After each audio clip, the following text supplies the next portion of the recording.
Muito bem, retomando aqui, nós estamos na aula sobre teoria do consumidor. O curso é Economia 1, aqui na UFRPE, primeiro semestre de 2010. Agora nós vamos tentar representar as preferências do consumidor seguindo aqueles pressupostos que a gente discutiu anteriormente. Então, se as preferências do consumidor têm 3 características, elas vão poder ser representadas por essas curvas aqui, que eu vou explicar dentro de alguns segundos, tá? Quais são as características novamente? Bom, que haja não saciedade, ou seja, o consumidor prefira mais do que menos. Que haja transitividade, ou seja, se eu prefiro uma cesta de bens A a uma cesta de bens B, e eu prefiro a cesta de bens B a uma cesta de bens C, certamente eu prefiro A quando tiver disponível A e C apenas. Pois bem, e por fim a ideia de que variedade é importante, né? A terceira e última hipótese é de que a gente não quer um único bem, a gente quer uma combinação de bens que nos permita um grau de satisfação amplo. Pois bem, se essas 3 hipóteses são observadas, são mantidas, a gente pode expressar as preferências do consumidor num diagrama como esse aqui.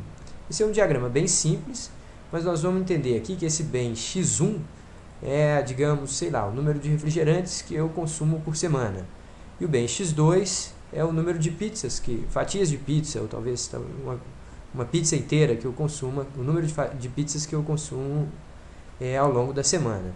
Então, aqui a gente vê que essa curva aqui, associada ao nível de utilidade U0, ela apresenta diferentes combinações de pizza e refrigerante que me dariam o mesmo nível de satisfação.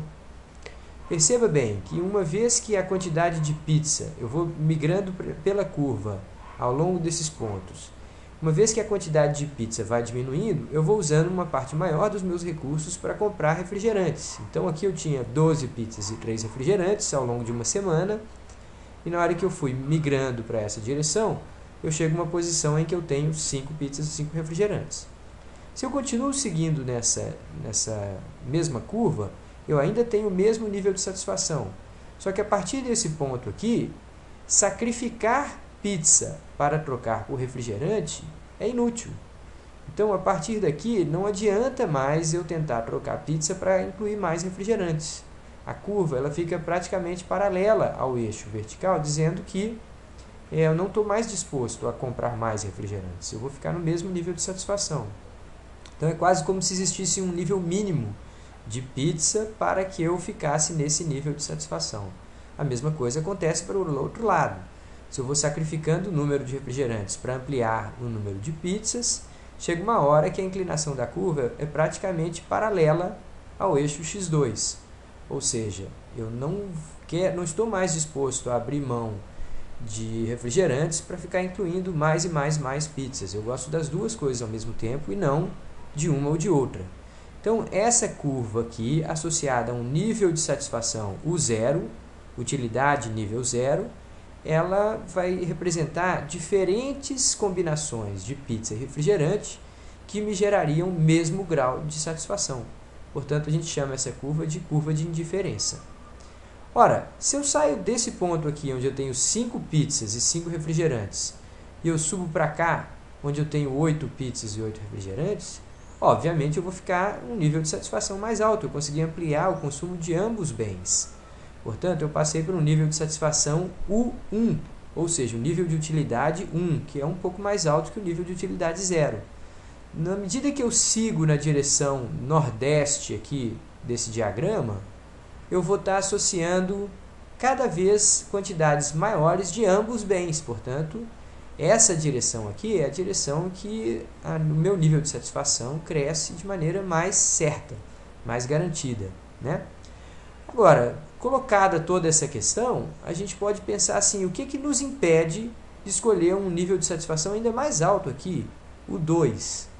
A gente vai ver daqui a pouco o que nos impede de alcançar um nível de satisfação tão alto.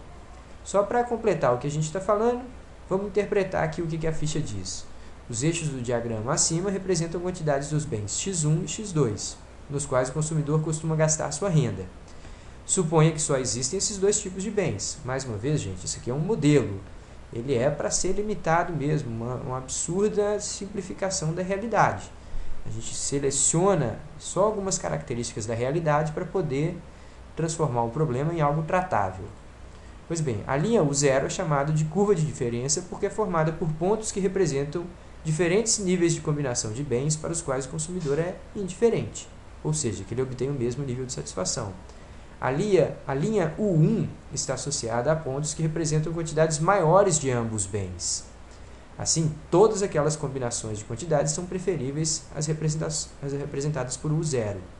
Para todos os pontos ao longo dessa curva aqui, o nível de satisfação é U1, ou seja, maior do que o nível U0. Tá? Pois bem, o que mais? Note que a inclinação da curva vai mudando quando se fala de deslocamentos ao longo da curva de diferença. A ideia aqui é que, na medida que trocamos mais e mais de um dos bens pelo outro, vamos ficando saciados dos bens que já temos muito. Além disso, parece haver uma quantidade mínima necessária de cada um dos bens.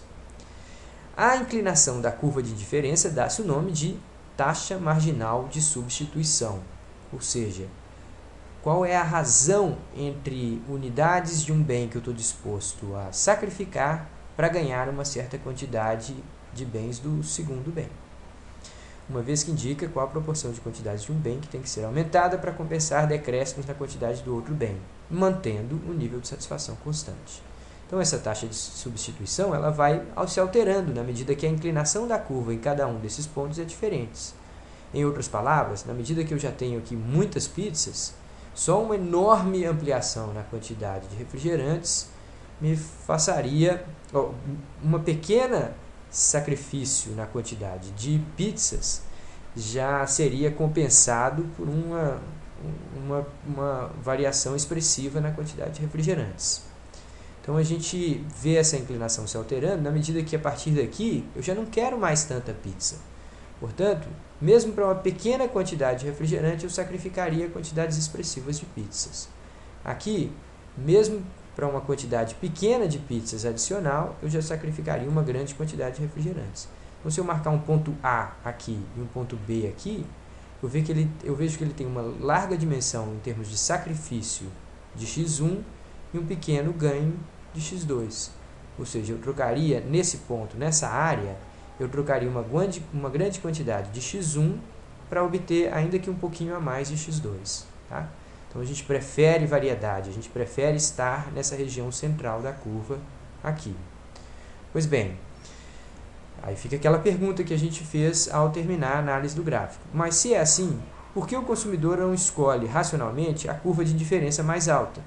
O que o impede de consumir grandes quantidades de ambos produtos? Ora, a limitação é a renda de que dispõe, que nós chamamos nesse contexto de restrição orçamentária, que também pode ser representada nesse diagrama, como a gente vai ver logo mais no terceiro vídeo dessa série.